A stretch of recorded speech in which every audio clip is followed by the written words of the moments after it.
यह एक पपी था जो अपनी पिछली जिंदगी की यादों के साथ पैदा हुआ था। उसे अपनी पिछली पत्नी और बेटे की याद थी और वह उनसे फिर से मिलने का पक्का इरादा कर चुका था। खाना खिलाने के समय का फायदा उठाकर सैम भाग निकला। अपनी पत्नी को कैसे ढूंढे, इस चिंता में उसे आज अचानक एक तरकीब याद आई। जब उसने देखा क्योंकि वह बोल नहीं सकता था, इसलिए उसने अपनी जीभ से फोन चाटा और अपनी चाहत जाहिर की। अपनी यादों के सहारे सैम दौड़ा, ट्रेन में चढ़ा और पहाड़ पार किए जब तक कि उसे आखिरकार अपने बेटे का स्कूल नहीं मिल गया।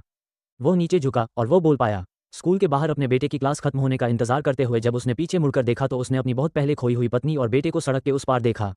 सैम अपनी पत्नी की कार की तरफ दौड़ा और खिड़की से सट गया। वो चौंक गई, उसने उसे पहचाना नहीं और दरवाज़ा बंद कर दिया। फिर सैम अपने बेटे के पास दौड़ा, उसे प्यार से देखा। माँ ने बेटे से खिड़की ऊपर करने को कहा और गाड़ी चलाकर चला गया। सैम कार के पीछे पीछे घर तक गया और जाना पहचाना घर देखकर वो दरवाजे की तरफ दौड़ा और भौंका। पत्नी ने शुरू में दरवाज़ा खोलने से मना कर दिया तो सैम ने दरवाजे पर मुंह सटाया और मिन्नतें की।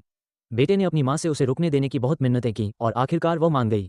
परिवार ने सैम को खाना खिलाया और नहलाया और घर में फिर से खुशियां लौट आई। Wife free person home advance was wall playing with इस बेटे सैम ने सोफे के नीचे एक खिलौना मारा।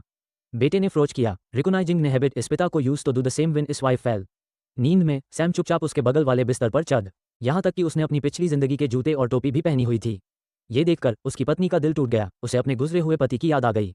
एक दिन एक आदमी घर में आया और सैम ने उसे तुरंत पहचान लिया कि वह जैक है, जिसे वह अपनी मौत का कारण मानता था। सैम उस पर झपटा, अपने दांत दिखाते हुए और उस आदमी के कपड़े फाड़ दिए, लेकिन उस आदमी ने उसे बारिश में बाहर फेंक दिया। सैम घास में कांपता रहा जब तक कि उसका बेटा चुपके से उसे ऊपर नहीं ले आया और उसे सुखा नहीं दिया। अगली सुबह वह आदमी मानता था। सैम उस पर झपटा, अपने दांत दिखाते हुए और उस आदमी के कपड़े फाड़ दिए, लेकिन उस आदमी ने उसे बारिश में बाहर फेंक दिया। सैम घास में कांपता रहा जब तक कि उसका बेटा चुपके से उसे ऊपर नहीं ले आया और उसे सुखा नहीं दिया। अगली सुबह वह आदमी टक्कर से उसे अपनी पिछली जिंदगी की यादें ताज़ा हो गई। उसने कंपनी में एक दोस्त से झगड़ा किया था, उस दोस्त का दिया हुआ तोहफा तोड़ दिया था और लापरवाही से गाड़ी चलाई थी जिससे एक्सीडेंट हुआ। वही दोस्त उसे बचाने के लिए दौड़ा था और उसकी मौत के बाद जिसने हमेशा उसकी पत्नी और बेटे का ध्यान